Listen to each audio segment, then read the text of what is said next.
Olá pessoal, tudo bem? Vou fazer esse vídeo introdutório a respeito de um dos temas mais importantes do direito brasileiro, que é o chamado Protocolo de Julgamento com Perspectiva de Gênero. Coloquei antes do título a expressão STJ, que é o Tribunal de Brasília que costuma julgar as causas que envolvem direito penal, direito de família, direito administrativo, tributário, enfim, o chamado direito infraconstitucional. E foi do STJ que eu retirei três exemplos de aplicação do protocolo de julgamento com perspectiva de gênero que a gente vai ver logo a seguir. Mas eu quero destacar inicialmente que esse protocolo ele não surgiu de uma maneira espontânea no direito brasileiro, pois ele derivou de uma condenação que o Brasil sofreu pela Corte Interamericana de Direitos Humanos a partir de um caso específico que ilustra a realidade brasileira. Uma jovem universitária, segundo essa decisão da Corte de Direitos Humanos, uma jovem bastante humilde. Ela saiu de sua cidade no interior de um estado da federação para se encontrar com uma figura importante, uma figura pública, que morava na capital desse estado, e a partir de um encontro em um motel, ela foi assassinada. E o processo de investigação e de persecução penal se mostrou frágil, se mostrou bastante caótico aqui no Brasil. Por exemplo, segundo a perita ouvida na Corte Interamericana de Direitos Humanos, em vários momentos da investigação se preocupou em analisar a vida pregressa dessa jovem, especialmente a vida sexual, insinuando-se que ela poderia ter dado, de alguma maneira, causa ao próprio assassinato. Ou seja, ao invés de investigar os fatos que ocorreram relativos ao assassinato, a investigação em muitos momentos priorizou a vida pregressa da vítima, atribuindo-lhe a responsabilidade pelo próprio infortúnio.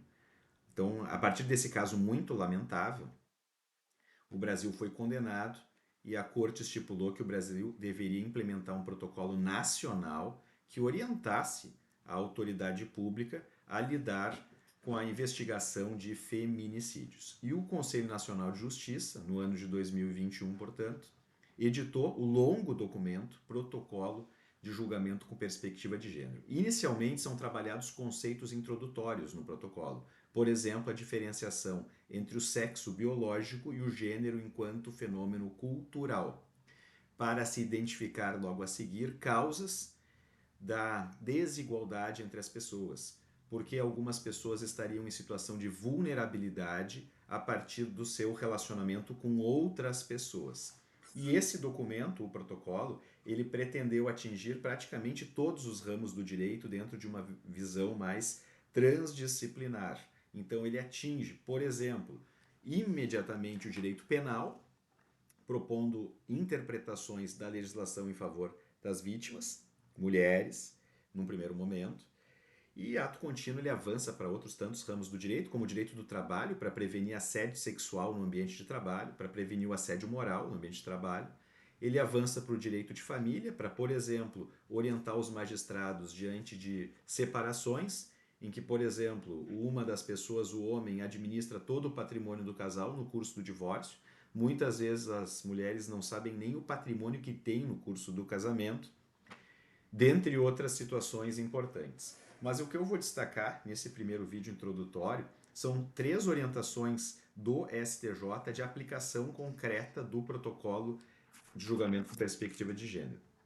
Em primeiro lugar, a súmula 600, que orientou os juízes no sentido de que, para a configuração da violência doméstica e familiar, prevista na Lei Maria da Penha, não se exige coabitação entre autor e vítima, ou seja, ainda que o autor e a vítima não morem na mesma casa, a vítima pode se valer da proteção da Lei Maria da Penha para conservar a sua saúde, a sua integridade física, a sua dignidade.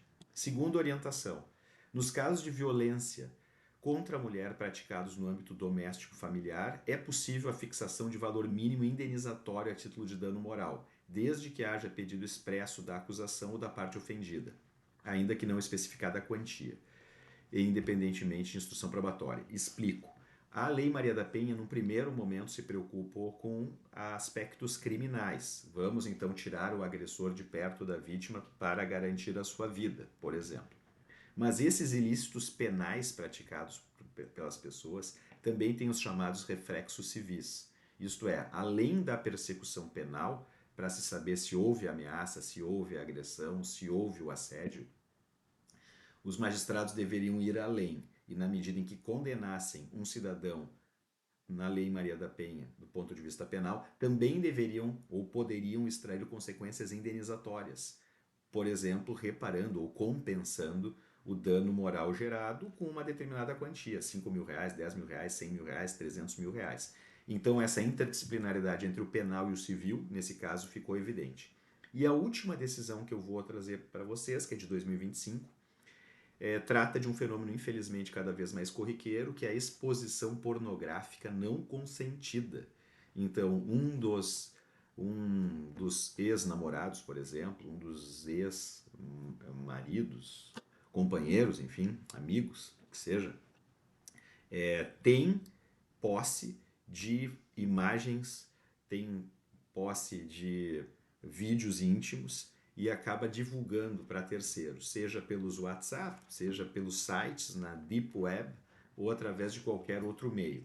Nesses casos, disse o STJ que isso é obviamente uma grave forma de violação de gênero que deve ser combatida de forma contundente pelos meios jurídicos disponíveis. Ou seja, a esfera penal, por exemplo, mas no caso concreto era na esfera civil através de indenização. Então eu fiz esse vídeo introdutório para mostrar 3 decisões importantes do STJ.